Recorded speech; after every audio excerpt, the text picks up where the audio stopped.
Obviously a huge win tonight for you, Coach. Beat Midwestern 72-56, and we talked about it in pregame, but it wasn't exactly a must-win game, but essentially as close as you can get. Overall thoughts from this one? Just a complete team effort. You go down and look at our stats. Janessa has 10, Abby has 13, Casey has 16, Shelby has 15, and Ina's one shy from 10 as well. So pretty balanced right there. But I just thought, Midwestern, of course, came out, shot about, 62% from the field. And it's one of the things I told the team early on is I felt like this was a must-win game for them. So they were probably going to come out with some extra energy, I guess, and told our players, hey, we just got to withstand the first few minutes, looked like the first quarter, and then after that it just becomes a basketball game, and it becomes about execution and things like that. I thought defensively we did a pretty good job for the most part. And then we just, of course, when you hit shots, things work for you.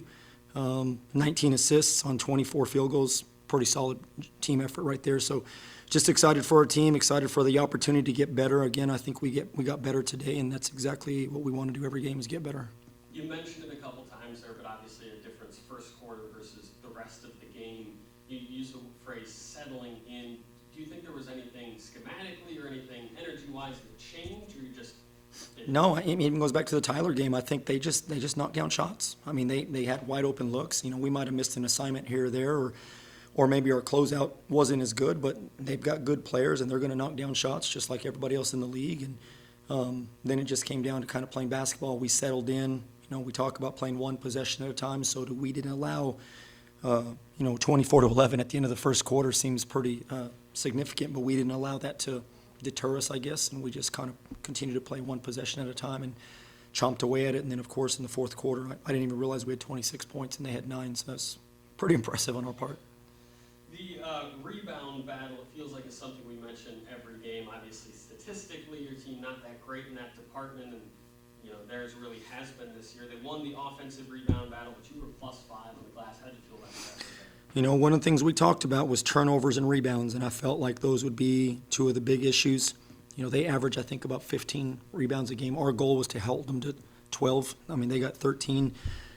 Carter's so good for them. I'm not sure if she's ever gotten 6 rebounds in a game this year. She's been killing it with double wise, and so we just want to focus on getting defensive rebounds. Obviously, they missed a lot of shots, so our defensive rebound numbers are sky high. But, again, just a collective effort. We had a game plan. They followed it. We knew they were going to knock down some shots at times, but our players stayed true to what we were doing, and we were very fortunate. You mentioned the collective effort. It certainly was just that, but there was that moment late in the game. Abby went down. Looked like, at least, from our vantage point, it was a cramp or something along those lines. Ina finished out that game, had, I believe, 6 and 2 assists with the, asterisk there, the one late. But essentially played most of that game, 6 assists, 5 assists, 1 turnover, 9 points. How do you feel about her play sort of stepping up? She's a really good player. Sometimes she gets going a little bit quick, but she's just so rambunctious and spunky, I guess, if you will. So it's hard not to love Ina in a lot of ways. But, Abby cramped up a little bit. I looked at her in the fourth quarter. I said, are you ready to go? And she goes, I think I can sit this one out right now. So, but I'm sure if it would have been a pretty heated game towards the end, she would have jumped right in. But, it's what we talk about all year. You just got to have players step up. Somebody's hurt. Somebody's not playing well. Next young lady up. Let's see what you can do and how you can help us win this game. That's all I got for you, Coach. Appreciate you, Christian. Thank you very much.